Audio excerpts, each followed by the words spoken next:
Okay, so I've actually mistakenly missed a section for the video. I put the rocker covers back on, put the new seals in, put the 3-bond, using the 3-bond sealer. I put it on both sides of the gasket, so I run it in the recess of the cam covers, or the rocker covers, and then once the gasket's in there, I then smeared it around the outside as well. But I put them on just in a world of my own, forgot all about the camera. Obviously there's not a great deal of interest to show you. It's a little bit fiddly to get them back down there, especially this side, to get your vent hose back on. But the rocker covers are in there, so they've been in there for over 24 hours now, so it's good that you don't put them straight in and run it straight up, in my opinion. You can let it all seal. We've also got the new washers on all of the bolts. Now on the WRX, all these bolts are the same length, so you don't have to worry where they go. And there is a torque spec to them, but from what I also read is that the bolt will bottom out on the bolts have got a shoulder on them, a turn down shoulder, so the bolts will actually bottom out against the cylinder head.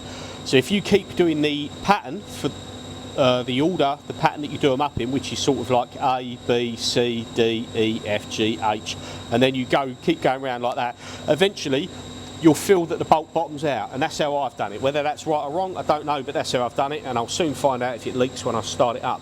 So we've got that in. We haven't changed the plugs this side yet, but the other side doesn't look any different, but the same thing. We are back in there, but this side I've actually changed both the plugs, and we've got the coil packs back on. I'm just waiting. There's the oil filler tube, and for the sake of it I ordered a new O-ring to sit in here, so I'm going to replace the O-ring, so I've just got that over there for the minute. But yeah, we've got the coil packs back in. I'd put F and B on them for front and back, but I later found out via some YouTube videos and a bit of searching on the internet that the black plug, the front one, let's get rid of that. The front one's got a white plug, the back one's got a black plug. So black to the back, white is to the front. So yeah, we'll just wait for that. Obviously the battery's out. I think I said to you before, all the battery tray area and everything looks good around here, which is nice. So I can probably put the battery back in, the washer bottle back in, because like I said, we've done the spark plugs. I don't think I need that out for anything else this side. Whilst I've here over the last couple of days, I've been spraying a load of WD-40 over all these bolts, because at some point I'm going to want to get them off, so I've started to spray all over the stuff for things that I might want to get out, because I'd like to get this coated at some point. It's not urgent, it's very grotty on the outside, but it's not structurally rusted, it's just a lot of surface rust. So yeah, we'll put that back on when the O-ring arrives, hopefully today. And then I've still got to change the plugs on the other side. Now I think the passenger side is more fiddly. Now all the owners this car's had, I think it's had, I'm the 9th owner, there was history, the first owner when the car was new, there's not much paperwork, or the second or the third, because it didn't do a great deal of miles then. But after that there was maybe the 4th or 5th owner, there was a lot of receipts from them. Oil changes, filters, spark plugs, coil packs, you know, all the general looking after it, servicing, clips, little bits and pieces, just keeping the car in good condition by the gist of it. The previous owner I got it from had the car for about a year, pretty much hardly used it. Now they sold it because they didn't get time for it or whatever, or maybe they knew it needed a fair bit of work, kind of deep down, you know, bits of rust and this, that and the other. But even that isn't bad. Maybe they just didn't want to put time into it. They didn't have the time. But there wasn't a single receipt from them. So I don't know if they forgot to give it to me. And I know they only had it for a year, but there was nothing from them.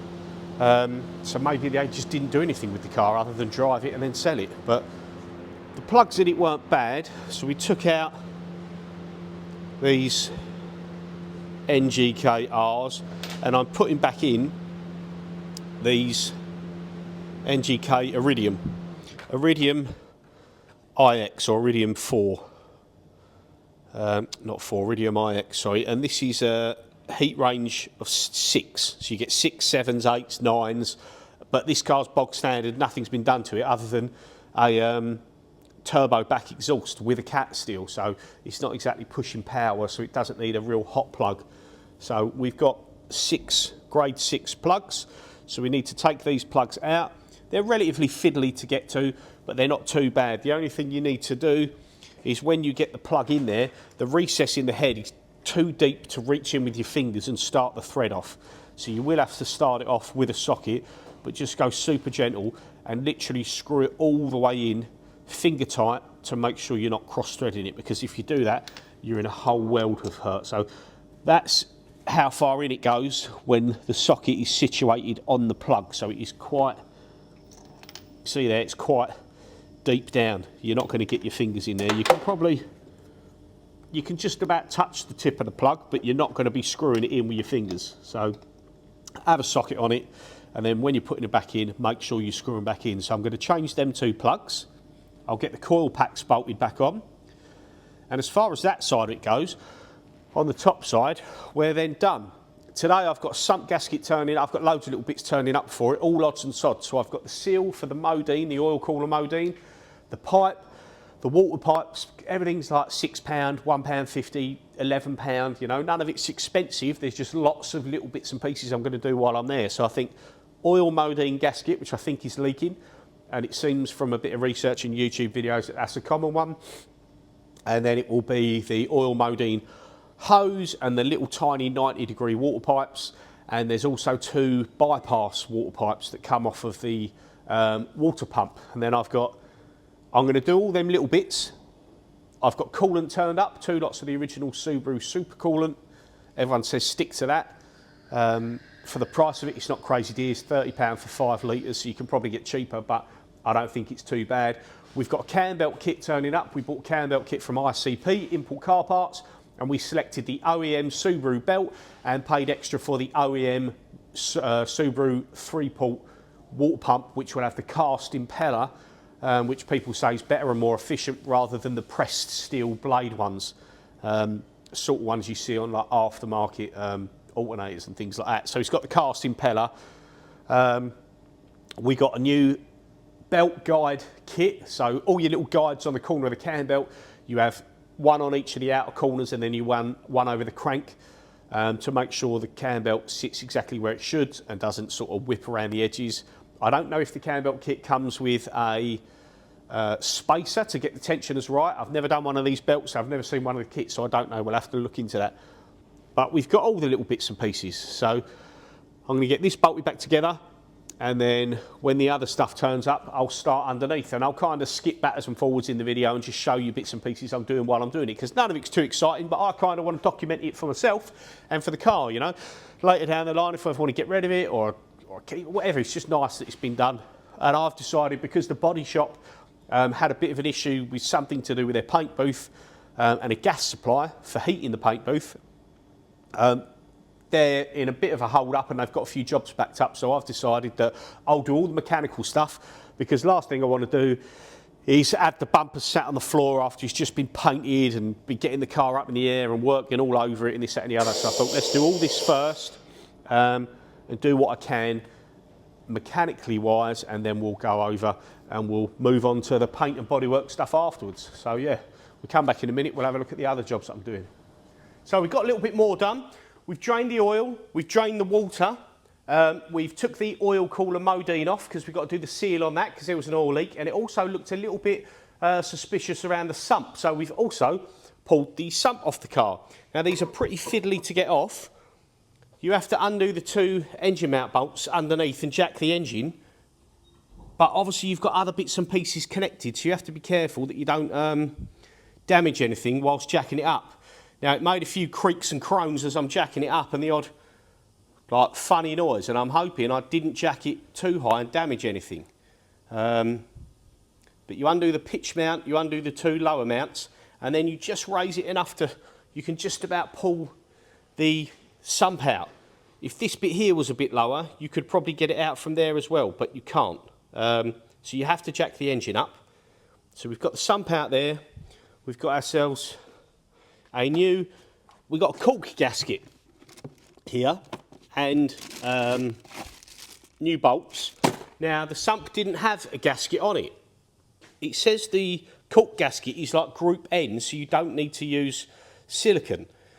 But it does say for road car use or high mileage, which this is going to be. I don't plan on taking it on and off often. Hardly, I don't want to take it off at all, fingers crossed. It does say use a bit of sealant, so we've obviously got the 3-bond stuff that I'll use there, and we'll clean all this face up. Luckily there's nothing dodgy looking in the bottom of the sump there, so I'll get that sort of cleaned out. We've cleaned off around it. We've got the O-ring is still in there.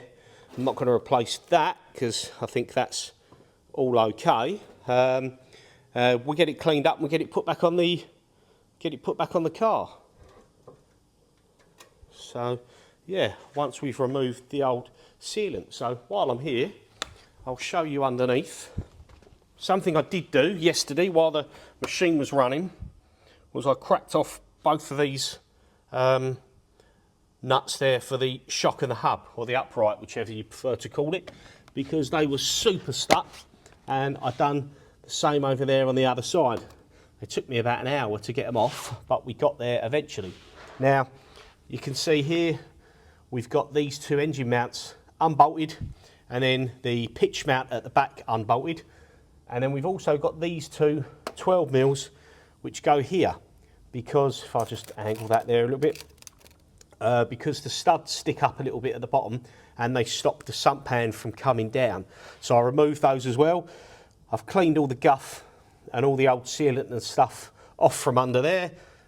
Nothing interesting to look at under there other than a bit of brown crud and stuff from a 148,000 mile engine that could probably do with a refresh, but I'm really hoping that's something I haven't got to do anytime soon.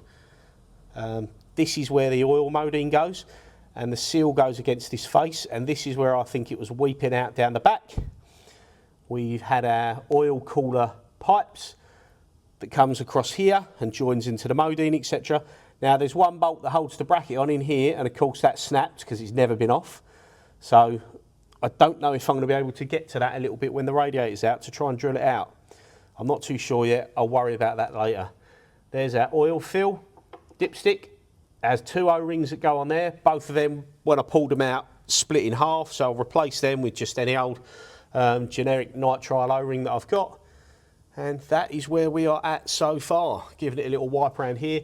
We're going to get oil weeping out of here, and I'm going to leave this overnight for any oil to drip where it wants to drip, and then I can clean it up before I put the sump on, because I think if I try and seal it up with the oil there, I don't know how successful I'm going to be. So I've got a cloth under there.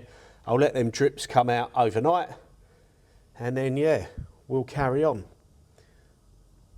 But getting the sump off is a case of putting a bit of wood. I watch other videos online, put a bit of wood under the gearbox and just jack it just enough till you can get it undone. But like I say, I heard a few suspicious creaky, cracky noises, and I'm a little bit worried where they come from, and if it was the noise of bits moving or whether it was a noise of something broken. I really hope it wasn't, but I've had a little look around and I can't see anything.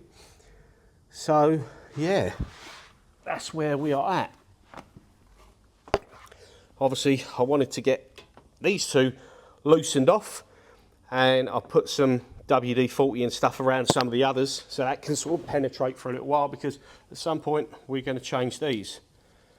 And they're the O-rings off the dipstick tube. There's the dipstick, the tube's there. I couldn't wiggle the tube out at the moment, so I'm just going to leave it where it is. Worry about that later, but we definitely need to replace them. There was no leak from the dipstick tube, but yeah, they can't go back in. So we're getting there slowly. Seems like I've been getting little bits and pieces non-stop. This all turned up from import car parts. We've got thermostat gaskets, top and bottom radiator hoses, because I took them ones off. We've got water pump there, 3-port OEM water pump, cast one. The NTN tensioner, the other bits and pieces for the cam belt kit, cam belt lock tool, crankshaft tool.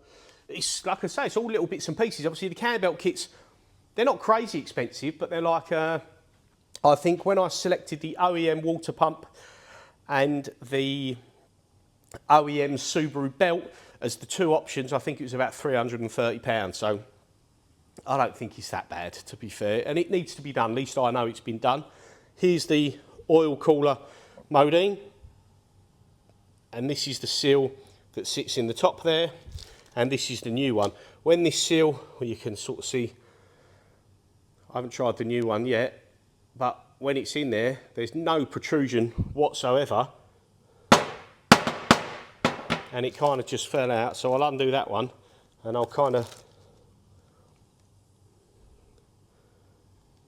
just by looking there, it looks thicker, because obviously that one's been compressed for however long. And you can see it's sort of flared out on one side where it's been compressed, so it's probably just too much squish over the time, hence it weeps out. That's the main bolt that goes up through the Modine to hold it in place. That's a socket, 24mm deep socket for there. This is the water pipe I was on about that goes to the Modine, and the bolt in there was this one. And like I say, good thing about this car is no one's ever played with it. The worst thing about this car is no one's ever played with it. So all these bolts and bits and pieces, they've never been off the car. So it's good that no one's messed around with it, because you find people have broken stuff and things missing, but now I'm breaking it because I'm the first one taking the stuff off, so it's a bit of a nightmare. Don't want this video to be far too long, because it's probably boring enough as it is for a lot of people. But yeah, we've got the sump off, we're going to reseal the sump, we're going to put a new seal on the Modine, we put that back up, and then once them two things are back in place, because I'm trying to do it step by step, I don't want to rip the whole lot apart and then kind of forget where I am. So the rockers were done, spark plug change were done, that's all back in, all bolted up as it was previously. Now we've got sump off, Modine off. I'll change the Modine seal, reseal the sump, put the gasket, or possibly if it's not required, I thought there was a gasket in there, possibly if it's not required, I'll just seal it and bolt it back up. I actually don't know what to do for the best there. I'll have a little bit of research and see what people recommend. Then I'm going to get that back in, and then it's empty of oil, empty of water. Then it's going to be a case of rad out, all the other stuff out, and we'll do the cam belt. So I'm going to leave the video there. When we come back in the next video, we'll have all that stuff fitted back on, and I'm going to have an attempt, fingers crossed, I don't kill the car, but I'm going to attempt to remove the rad and all the other bits and do the cam belt myself. So, yeah, cheers for watching. Please like and subscribe if you like the content, and we'll see you again on the next one.